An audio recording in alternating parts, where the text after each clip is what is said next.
Hello everyone and welcome. Tonight we're proud to host an artist talk with Colleen Kiely and Margaret Nomentana, who will be discussing the work in their two-person exhibition, This Must Be the Place. The show was presented as part of our Women's History Month programming, as each artist works from a feminist-infused perspective. If you're watching the live stream from home, feel free to submit questions under the video. Please keep in mind that there's a slight lag in the streaming between at home and what's happening in the gallery in real time. So please submit questions as they occur to you. If you wait till the end, we might not choose them in time to ask. Margaret Nomentana makes non-objective paintings and collages. She began painting seriously in the early 70s before moving to Los Angeles to join the Feminist Studio Workshop. She attended the Corcoran School of Art in DC, where she received awards in painting and design. She holds an MFA from Goddard College, an MA in Sociology from the New School for Social Research, and a professional certificate in interior design from UCLA. In 1994, Nomentana moved to the White Mountains of Western Maine, where she enjoys the solitude of her studio in the woods. She's also a part-time New Yorker and enjoys teaching art at the local library. Her paintings are in private collections in Maine and across the country. Nomentana was born in Washington, D.C. and grew up in Baltimore, Maryland.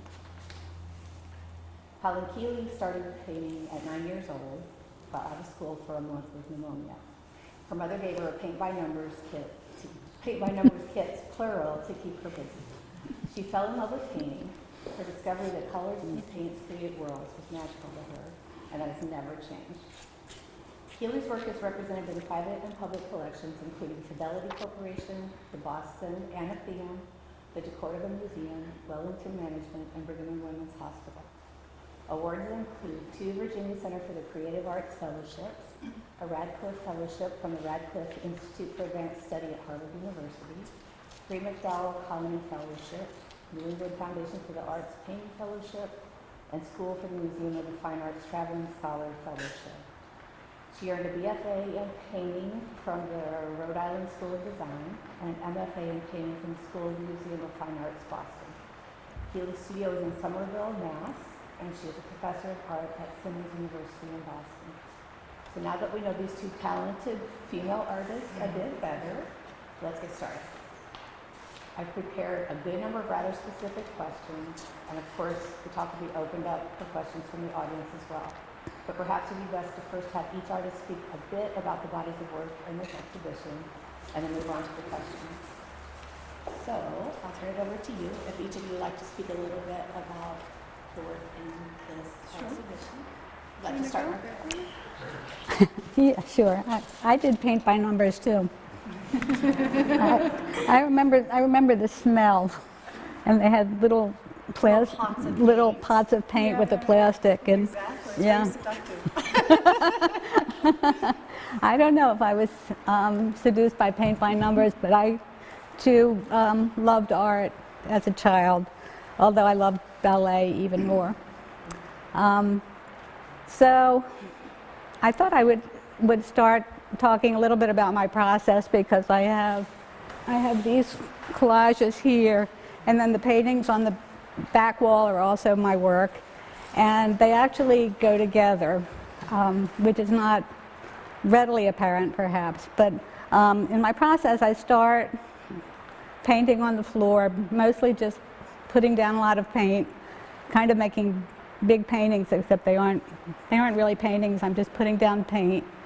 And eventually I peel the paint off and I make shapes and objects out of what had been on the floor. And I collage those objects onto canvas, and the pieces that don't make it onto the canvas end up here. So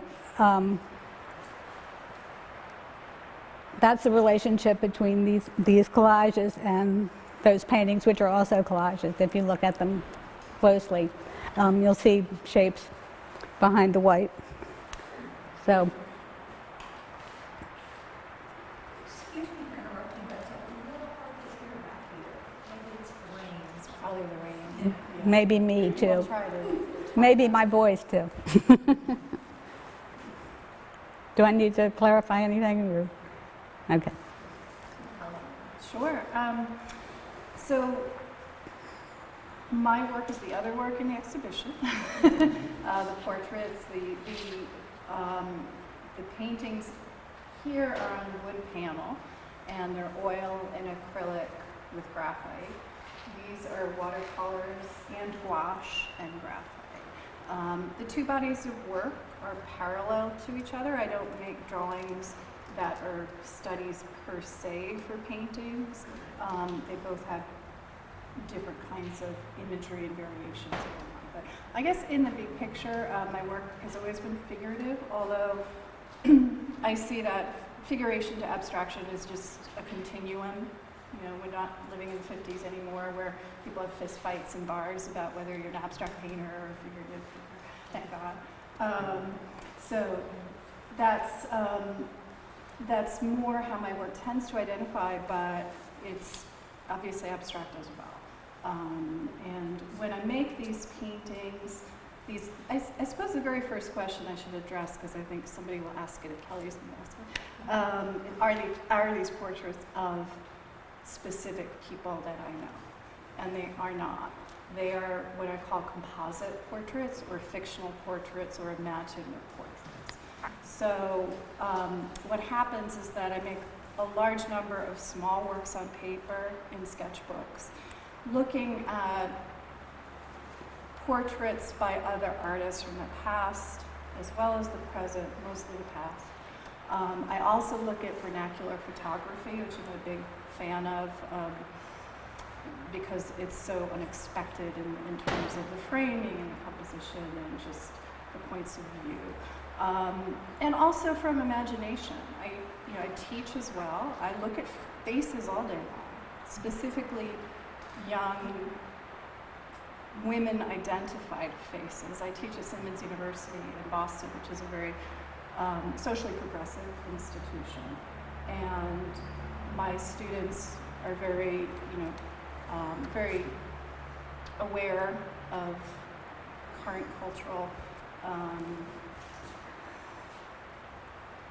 concerns, and pronouns are just a matter of course these days. So the work that I'm doing here I see as very much related to that experience, because the young women identified people that I teach do identify on a spectrum of gender.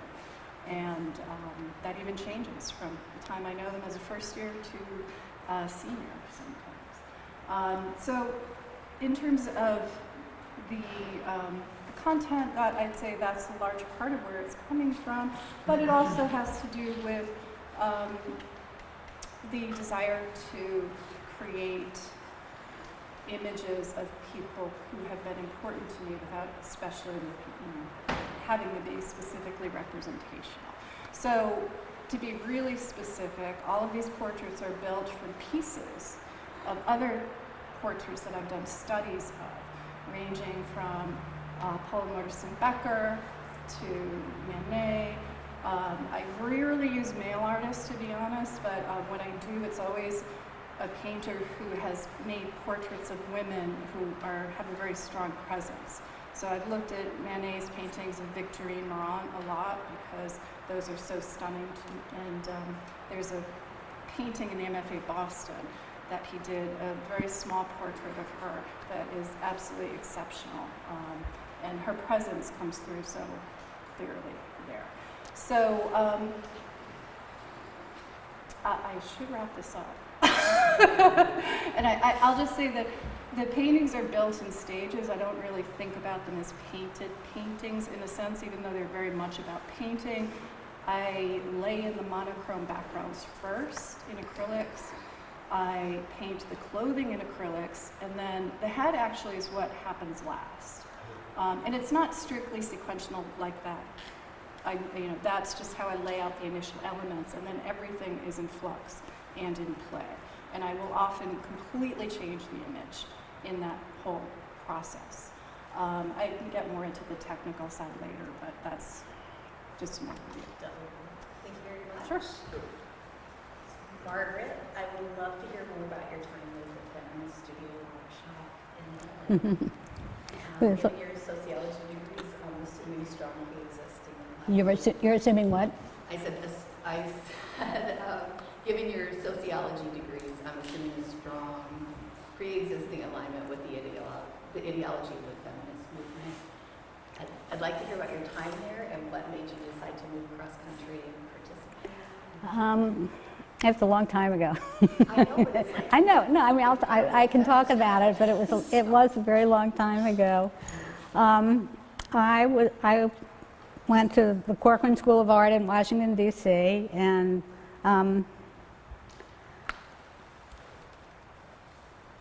my feminism was kind of emerging at that point, and I studied painting there, among other things, with Jean Davis, who was a really wonderful painter and a wonderful teacher, and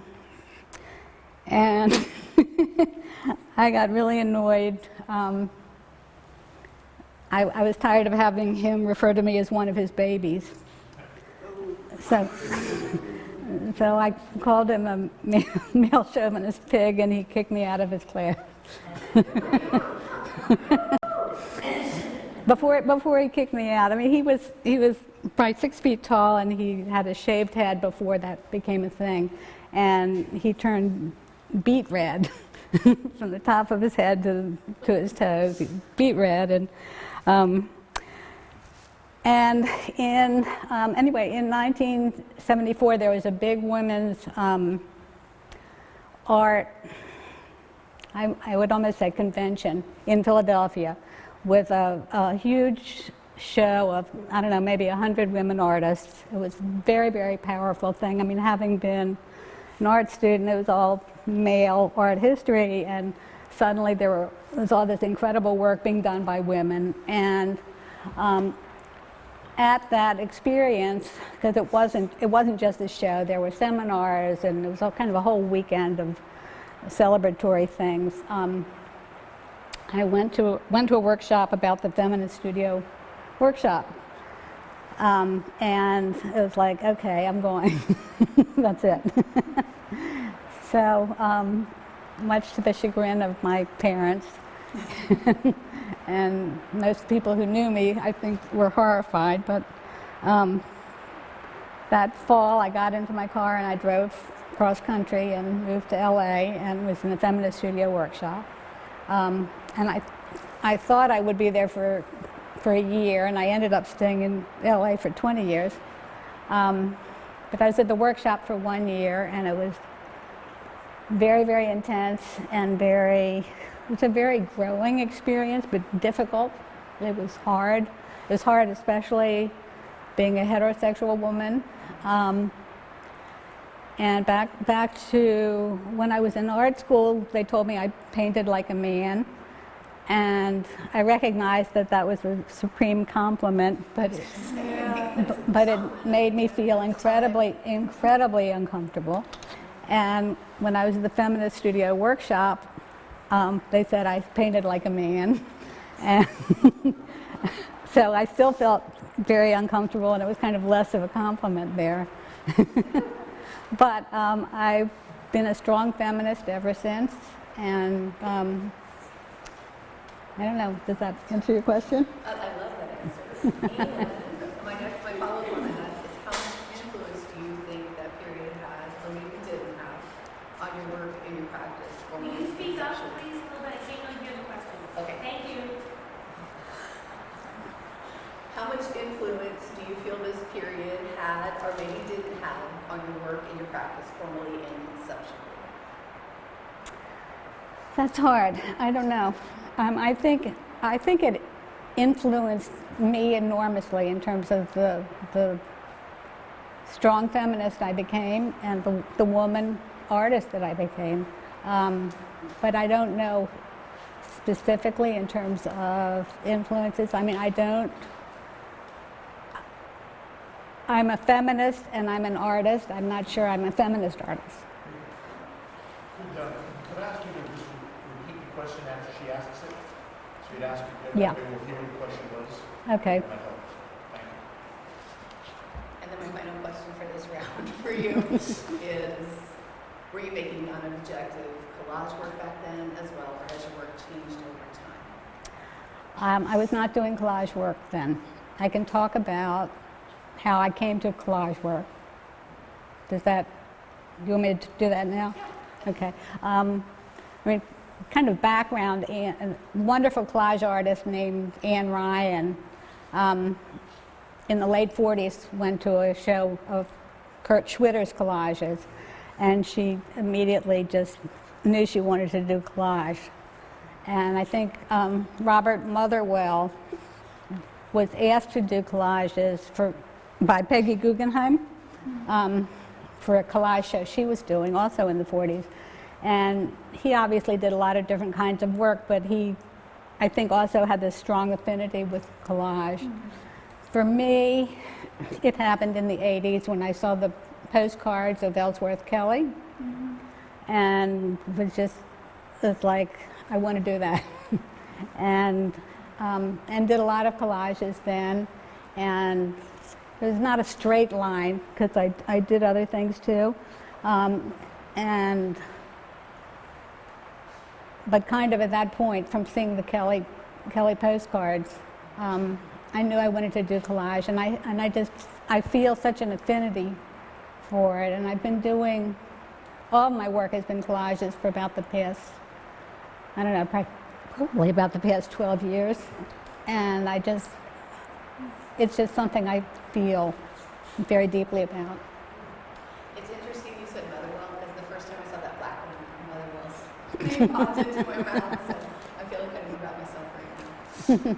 Okay, for Colleen, you answered some of my questions in your My preamble. that was great. I think it laid a foundation because everyone's not familiar with the work, so that's great. I know Cate McQuaid, the Boston Globe critic, described this body of work as meditations on female identity. I know you addressed that a bit in your preamble, I guess. Were they consciously when you started meditations on female identity, or did it just turn out to be that way?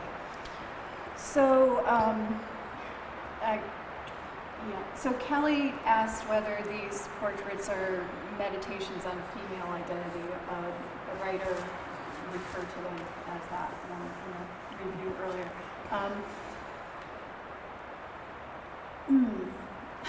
It's a complicated question because I know it is. Yeah, it's a good question. Yeah, I'm just thinking of the most direct route here. No, in a sense, because I don't see them as being about. So when I hear female identity, I think Cate McQuaid sort of used it in a slightly different context, and she talked about the paintings were about the effervescence of identity and how it's shape-shifting and slippery in a sense. Those aren't the words she used, but that's just. I have that quote. Yeah. So I would say that is more accurate, that part of it, because I don't see them as in any way sort of an essentialist female commentary at all. I think it's. I think I'm dealing with the history of painting in the paintings, and which is obviously a very much male-centered history in terms of Western art, and I'm thinking about how women have been portrayed in that tradition, and thinking about the ways that they've been portrayed. So I'm using some conventions from traditional portraiture in our history, but then not using others intentionally. So that's a bit of a. I'm honestly not trying to dance around the question, but it's a little more complicated, I think. That totally makes sense to me.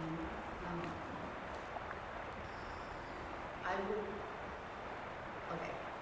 Am I wrong in perceiving that the inventiveness of these subjects is perhaps in some way a metaphor for a degree of inventiveness in all of our exterior personas, the ways we signal our interior being to the rest of the world through our aesthetic choices of clothing, hairstyles, etc. Yeah, I think that I would agree with that. I think So the question was, does the level of inventiveness, is that the word you used? Inventiveness. Signal something about the way that we all invent ourselves to present ourselves to the world. Is that And accurate? The choices, The choices, the visual, aesthetic clothes choices. and hairstyle. Because Yeah. there's variation in that. And then my question would follow from that, since you said that the patterns and the blouses come first, how does that determine which head you'll put on? And that might not be a fair question. No, at all, but it's a it might great be question. too. I wish I knew, really. I mean, That was what I said. it's very intuitive. Yeah, I mean, I think that that tension between what's inside and outside is something I think about a lot. And, you know, in a very basic human way, this is what we all do every day.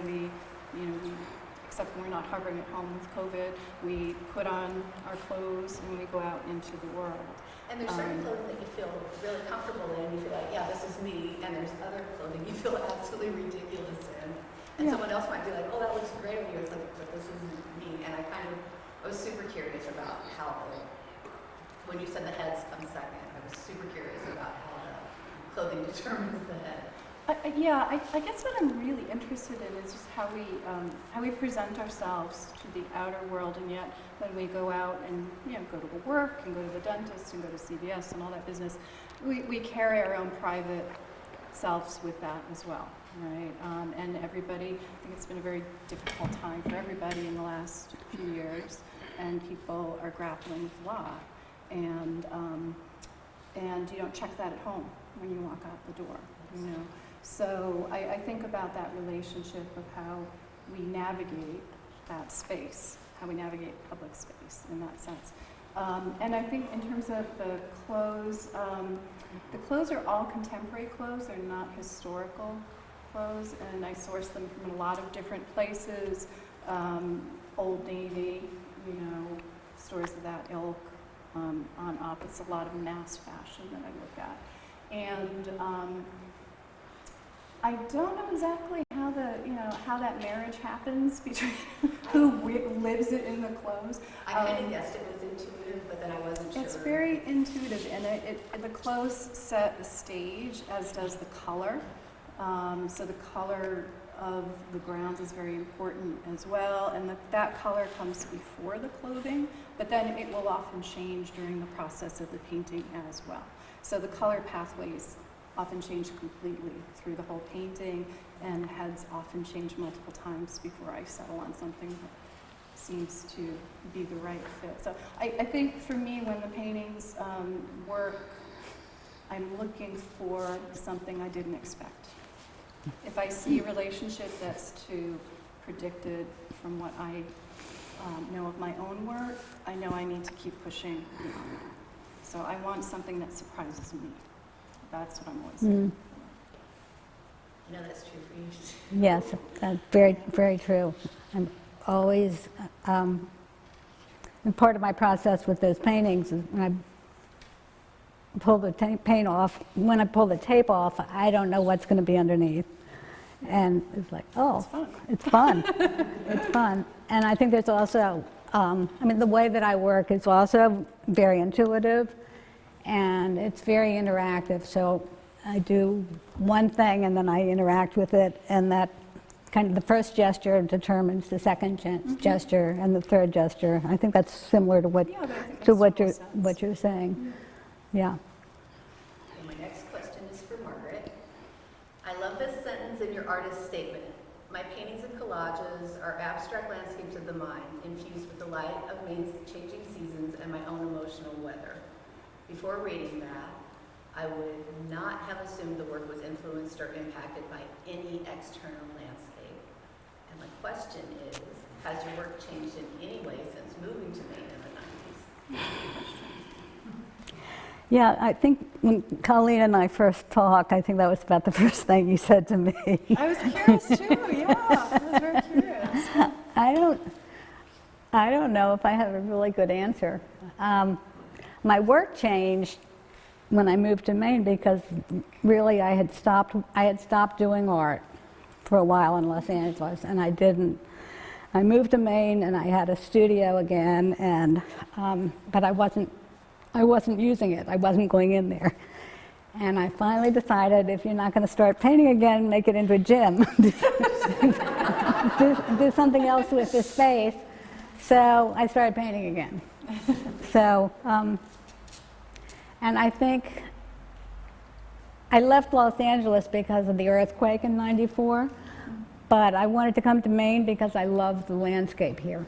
And it's a landscape I feel very, very comfortable in. And it surrounds me, as does the weather, and as does my emotional state and some of what you were talking about. I mean, we carry ourselves around through our lives, into the studio, into CVS, into wherever we're going. So there's this kind of atmosphere that I have to navigate my life through. And then I go into my studio, and it's like, oh, I'm in my studio. That makes a lot of sense. And I think a lot of it's difficult to articulate, but I think it makes a ton of sense. Yeah, and I don't know, there's no one-to-one relationship. It'd be boring if there were. Right? Yes, it probably would be. But it's there and it's present. And I know these paintings, which have the white paint, I mean, we live with white in Maine for a good deal of the year. We're surrounded by white. And I think any colors have a lot of different meanings and different meanings to different people, but I mean, white is snow. That's all there is to it. It's like I look out the window, and now it's like I'm shocked every morning I look outside and it's not white anymore. I did note too in your description of your work, you said that light and music play a huge part. I could see, honestly, in these I could see the light. That felt like winter light to me because it's very, very bright. I see music and gestures from dance in all of your work, so I was not surprised to read that. I was surprised about the landscape aspect. Yeah, I mean, I'm a non-objective painter, but I think a lot of my work, on some level, they're landscapes, if I can say that. I really like that. I already love this work, but it makes me look at it in a slightly different way. I mean, I'm not, you think about landscapes are horizontal and portraits are vertical, and I'm not a portrait painter in that more. I mean, my paintings on canvas are square, so that I avoid that dichotomy. And I'm actually very interested in portraits, and I think some of my collages are definitely very representative of me, but I'm a landscape person rather than a portrait person, if that makes sense. That makes sense, and I love the idea of a mental landscape and your emotional weather. I really like the way you worded that. I was being literary. It was quite literary, and I was really digging it. So, could you speak a little bit about your process with the acrylic collage? Because people have come in and they at first kind of don't believe me. They think that you painted onto some other paper. Yes. Well, I alluded to that before. I paint on plastic on the floor, and I have to build it up. I have to build up. So it has to get thick enough so that I can peel it off and it doesn't just disintegrate. So it ends up having two sides. There's the first layer, that's one side, and then there's some more layers, and then there's the last layer. So if you took any of these pieces and flipped them over, they'd have something else on the back. So that's another kind of surprise I have. I have a choice. Which side do I think is better? Which one do I want to use? So it's all paint. So I have these layers of paint on the plastic, and then I peeled them up. And people say, oh, I love multimedia work. Well, my work is not, for the most part. It's just paint, either on paper or on canvas. But I like the materiality of the paint. I like that I can hold the pieces in my hand.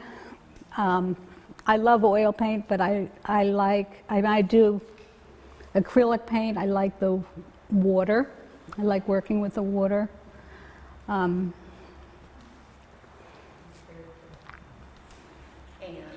my other question is it a particularly forgiving or unforgiving medium to work with in the way that you do it?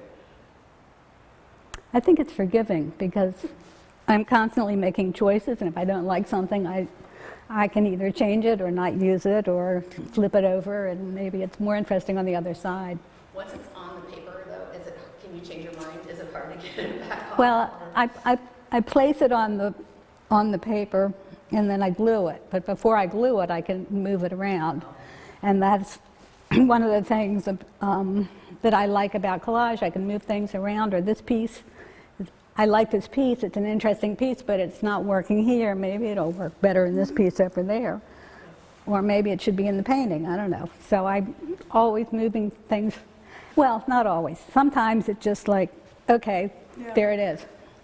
And other times, I have to struggle with it. Where does it go? What do I do with it? And you work on a lot of these at the same time. Yes, I always, I work on always a lot of pieces at once. Well, with my paintings, sometimes something just has to dry and you can't be working on the same one. So this one can dry and I can work on this one, and then I can go look at that one, and maybe the piece from this one belongs on that one anyway. So I'm constantly moving around my studio.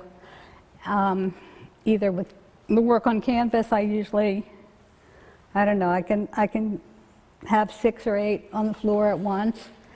And the work on paper, I don't know, I always have a lot of them going on at one time. I like being able to jump around, and I like that they can influence each other too. I can discover something in one piece, and it's like then I can go put it in a different piece. Colleen, do you work on multiple pieces at the same time as well? Yeah, it's in a very similar way. I think it's a good way to, if you're stuck on something, work on something else, and then something that happens there can then inform the other work. And for the reason Margaret mentioned, just the practical, technical end of it, because I work in layers, I often have to wait until something dries before I can work over that. So you keep moving. yeah.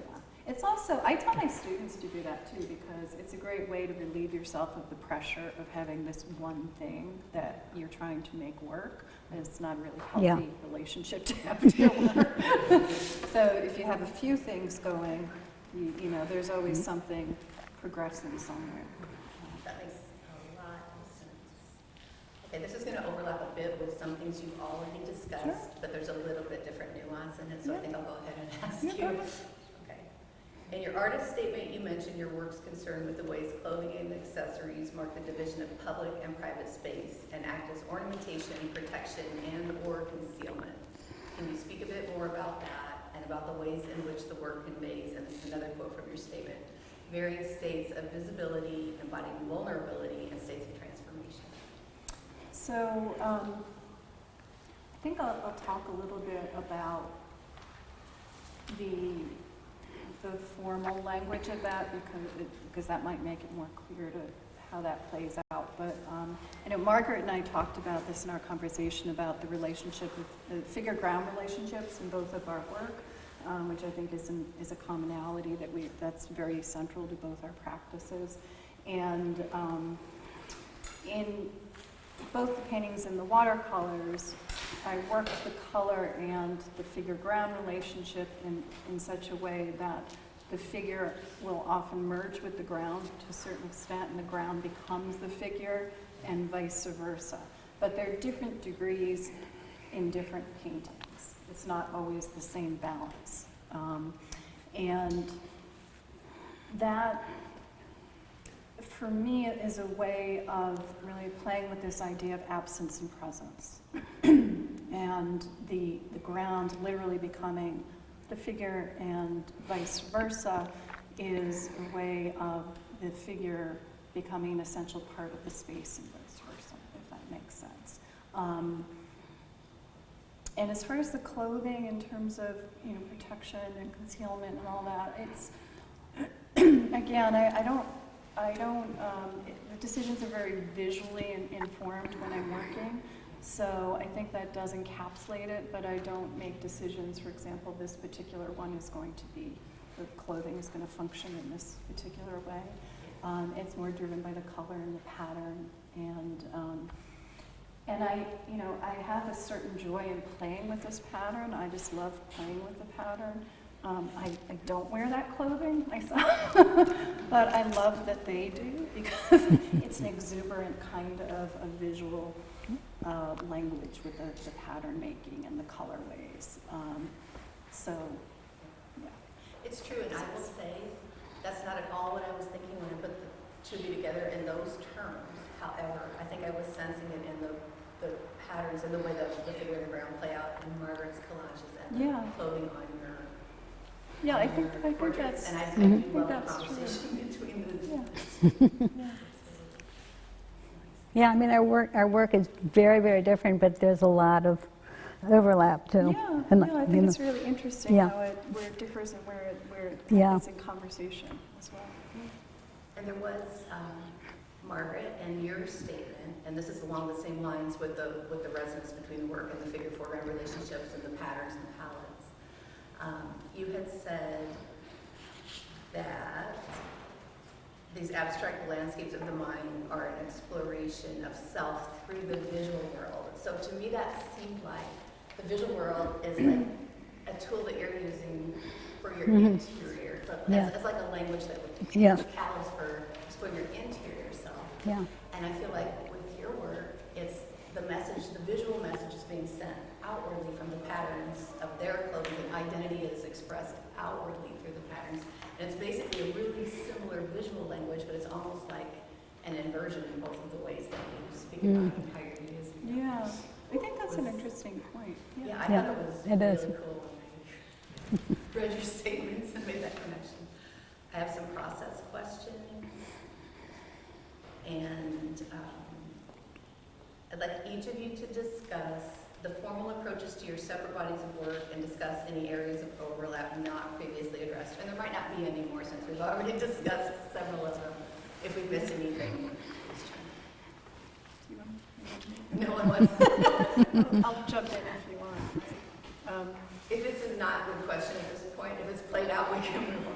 Is there something you want to? Nothing really comes to mind right away. One thing I was thinking of with both of our work is the sense of shape. Mm-hmm. And it goes along a little bit with the figure ground, but it is something distinct, I think, that we both have a very particular way of handling shapes, and strong shapes are part of our language. I guess to your other point about the clothing in my work too, Kelly, I think I'd add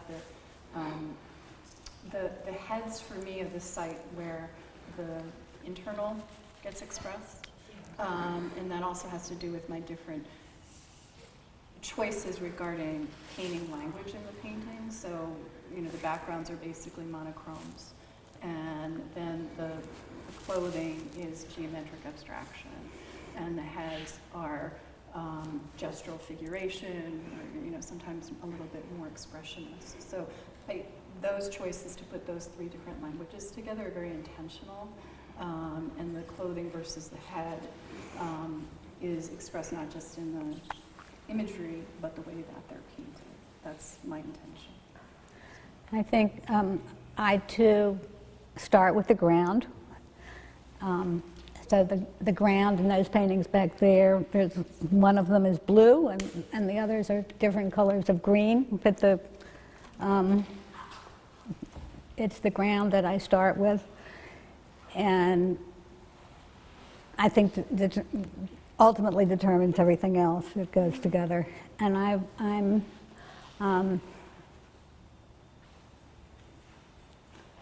I've always wanted to be Helen Frankenthaler. I've always wanted to be an abstract expressionist, but I was the wrong generation for that. But my work really is very gestural, and I'm moving around the studio all the time. I'm listening. You asked before. I'm listening to music very intensely while I'm in the studio, and I think at least some of the time I'm painting in tune to the music. As a dancer, I think you have to be, Yeah, resist yeah, like falling yeah. into And the I do dance. I do dance in my studio sometimes. I did that more when I was younger, but I still dance. I think you should never give that up. The I don't think I ever will.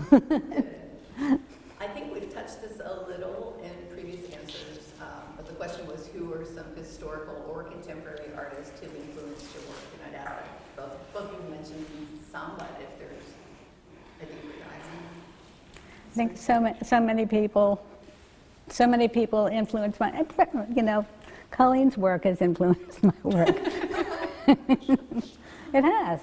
Kind of everything I see influences my work at some level. But, you know, Helen Frankenthaler, Ellsworth Kelly, always. I mean, he has sustained me, fed my soul for many, many, many years. Barry Lava's work I really like. I like a lot of work. I love art. I love talking about art, so this is fun, getting to do that. I love looking at art. So, and when I look, you know, it's easy to, it affects me in some sort of way. Yeah, I agree. I think, you know, I know there are other artists in the audience tonight, and that artists are sponges. You know, everything we do and see affects us in different ways, and I think it comes out in the work, whether it's direct or indirect, in different ways too. You know, I'd say one of my touchstones is Paula Modersohn Becker, who I mentioned earlier, Manet as well.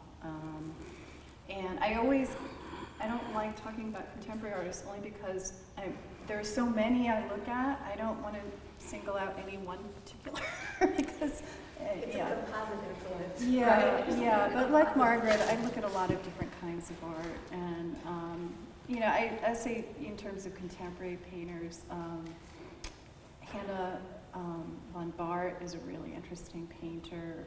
She's Amsterdam-based, and I find her paintings really haunting. Historically, I also really like Helene Schwerfbach, who is a Finnish painter and did a lot of her work early 20th century to mid 20th century, but the work that I find most compelling of hers are her later in life self-portraits. They're just really knockouts. But, you know, I look at work other than painting as well, and I feel like I learn from everything. I learn from my students too. Just, you know, I teach a range of courses, different levels, but even at beginner level, I feel like I always learn something from them because it makes me question assumptions that I carry. Because when you've been working for a while, you just have these things, you know, you assume because this is how you can't be rethinking everything all the time. So I think that's a really valuable thing to have students who will ask you a question that seems really obvious, and then you stop and think about it. Like, no, it's actually not very obvious. There's other ways you could do this. And I find that really wonderful. I would say too, I mean, I just teach at my local library, but I did a class on portraits, and I did a class, and this is an art class, on clothes. So, and I love the clothes in your portraits. Oh, It's like, I want to wear that shirt. I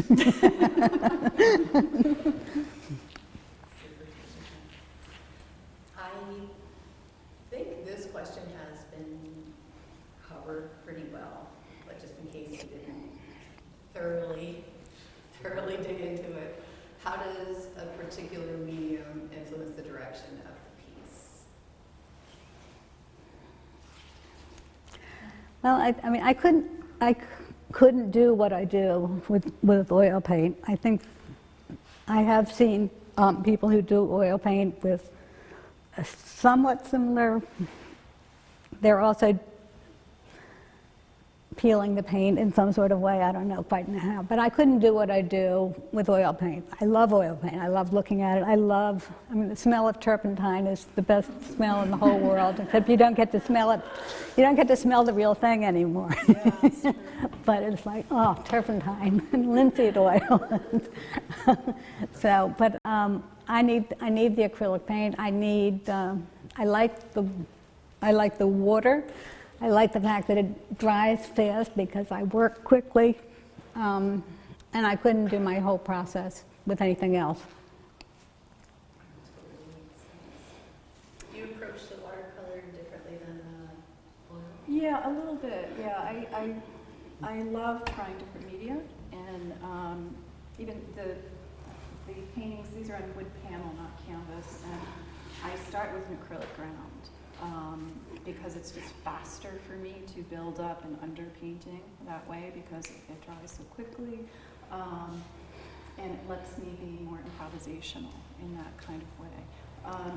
I do bring in the oil at a certain point because for these I want a certain kind of physicality with the paint. But I love all mediums. I think it's, each material has things it likes to do, other things it doesn't like to do.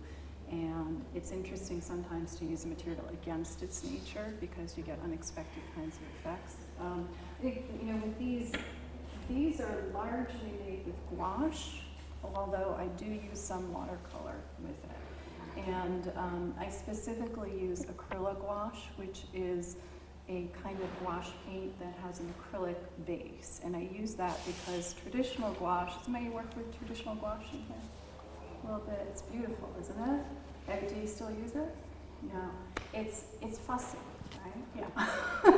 Yeah. So the thing about traditional gouache is that it's still water-based paint, an opaque watercolor, but it does something called it reactivates. So if you paint a shape with traditional gouache and then you want to smooth it out, say it's streaky and you want a smoother surface, if you put your brush back in there, it will lift the paint off the surface. The acrylic gouache doesn't do that because it has an acrylic base. So once it dries, it doesn't reactivate. You have to paint over it. So I use that in here, but I often use it like a watercolor. And then I also use watercolor, and then I sometimes use acrylic inks as well. There are a million different kinds of inks on the market these days.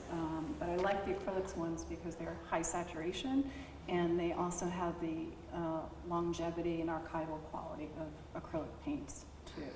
But I think in the big picture, the water-based paints allow me to play with a certain kind of more ephemeral quality in the works on paper, whereas the works on panel are more, I refer to them as more embodied. They're more about a dialogue with the body in some way. So. Absolutely. The last question has absolutely been answered. So, yay! We should open for questions from the audience. So Colleen, you referenced that you refer to a lot of historical portraiture, and you said that you sort of build it from the clothing and then do the heads. So, I mean, that you all but said that there are a lot of painters whose studios sort of worked that way and produced that the studio would paint the body and then the master would come and paint the head. So you kind of do the whole thing. I mean, it sounds like, obviously to be aware of that technique too. Oh, Is sure. that something you're sort of thinking about too, or is that just sort of how it worked out? No, I mean, I'm aware of that tradition, Yeah. definitely, where the assistants would paint, pooty in the painting, no, it's an interesting point. I can't say I've thought about that, consciously, or that's a strategy in the work, but I think it's an interesting observation. Is there anything we didn't cover in all the in-depth questions that you wanted to say about these works that you thought might be covered? Happy to take other questions if anybody has any. I have a question from Margaret. I was wondering,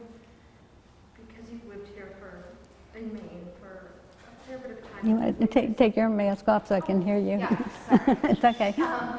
Because you've been in Maine for a little while and witnessed kind of changes environmentally, I'm assuming, until you, has that affected your work, like watching that landscape change, either in the mental landscape of the work you're making, or in like the physicality, with like thinking of light and snow?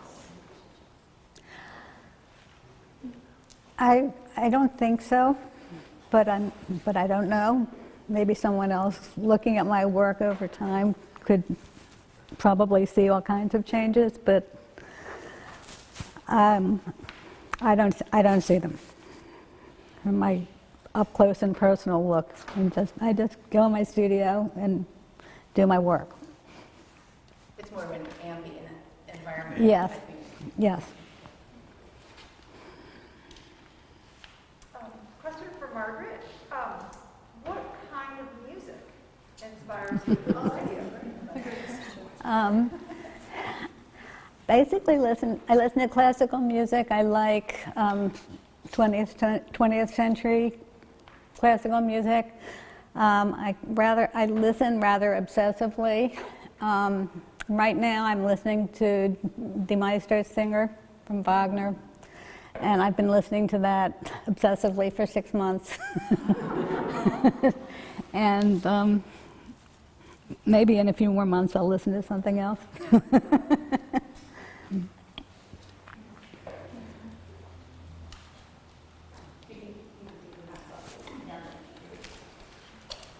I was thinking about the features on the faces, and what I found amazing, actually the first time I saw them was at the opening, and I thought they were ephemeral.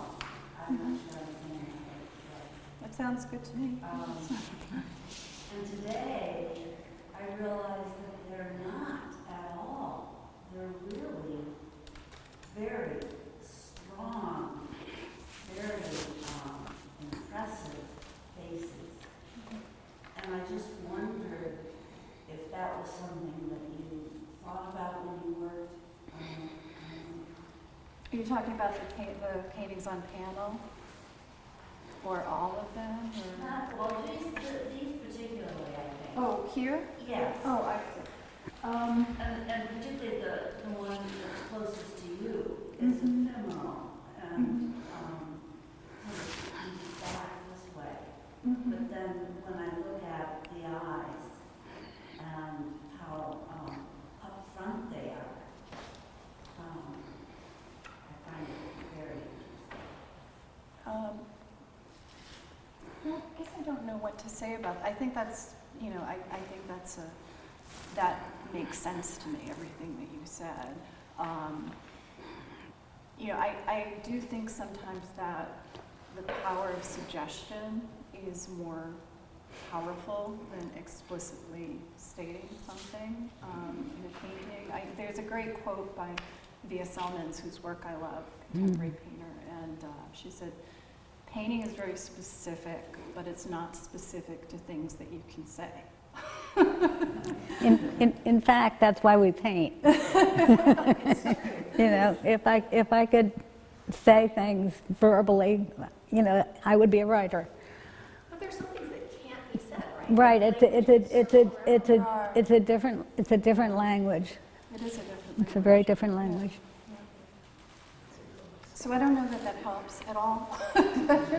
That's what comes to mind. No, thank you, I appreciate it. Yeah. All right, last call for questions. I just have a really technical process question for Colleen about when you add the oil on top of the acrylic, does that ever pose challenges for you? Do you ever kind of want to go back in with acrylic for some reason, but then you put oil down? Or how do those two mediums work for you? I'm assuming you're using traditional oils, not the water-based oil? I don't use the water base yet. So for anybody who's not a painter here, I assume you are, you can't layer acrylic over oil. Right? It won't bind. So you can layer oil over acrylic to a certain extent. Because my initial layers are thin, it works fine for me. I never have a problem with that. But There are times when I've already worked with oil over it and it's not working, you know, and I don't like to throw out panels. So what I actually do is I have different methods, but I use a razor blade, and I sometimes scrape the painting all the way back down to the wood panel. I sometimes use sandpaper. Largely those two. I used to use a hand sander, but it didn't really work very well because I needed more motive control than that allowed for. So I guess that would be the answer. Yeah, there are times when I really want to go back to that wood panel, and that's how I do it.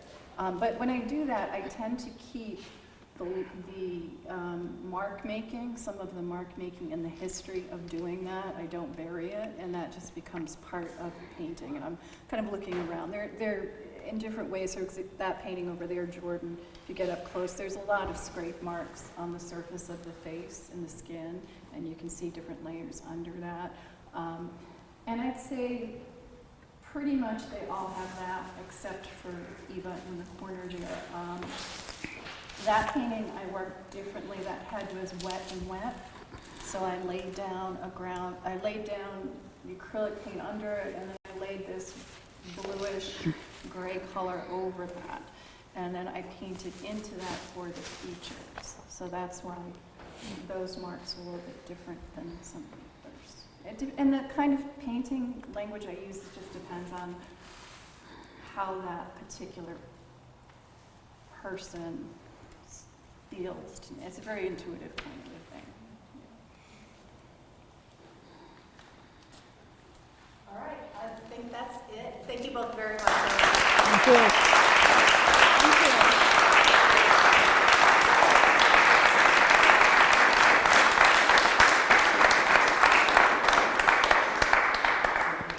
And thank you to Kelly for moderating this.